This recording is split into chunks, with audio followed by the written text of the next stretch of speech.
আর এবার আবহাওয়ার খবর জানাবো আপনাদের।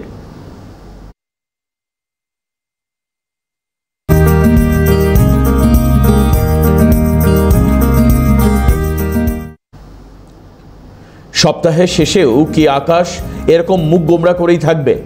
বৃষ্টি হবে নাকি রোদ উঠবে? উত্তপ্ত পরিস্থিতি হচ্ছে রোদ উঠলে, অর্থাৎ উষ্ণতা বাড়ছে। এই উষ্ণতা বাড়বে নাকি নিয়ন্ত্রণের মধ্যে থাকবে উষ্ণতা? কেমন যাবে আবহাওয়া সরাসরি জেনে নেব। আমাদের প্রতিনিধি শুভজিৎ দে আমাদের সঙ্গে রয়েছেন। শুভজিৎ, যেটা জানতে চাইব যে এই সপ্তাহের শেষের দিকে ঠিক কি অবস্থা হতে পারে?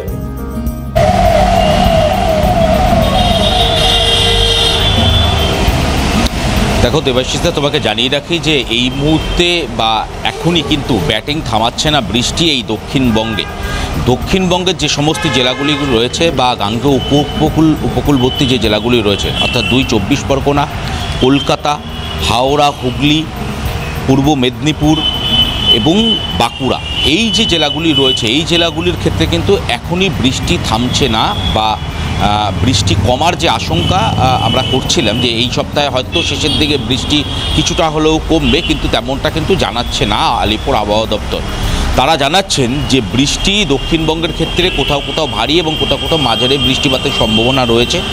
বেশ কয়েকটি জেলা রয়েছে যে জেলাগুলিতে বিক্ষিপ্তভাবে ভারী বৃষ্টিপাতের সম্ভাবনা রয়েছে, তার মধ্যে নদিয়া, বাঁকুড়া, পূর্ব বর্ধমান, এদিক হাওড়া এবং হুগলি, এই জেলাগুলির ক্ষেত্রে কিন্তু এবং দক্ষিণ চব্বিশ পরগনা, এই জেলাগুলির ক্ষেত্রে কিন্তু কখনো কখনো বিক্ষিপ্ত বৃষ্টিপাত, মাঝারি হালকা বৃষ্টিপাতের তো সম্ভাবনা থাকছেই, একই সঙ্গে কিন্তু ভারী বৃষ্টিপাতেরও কখনো কখনো সম্ভাবনা থাকছে।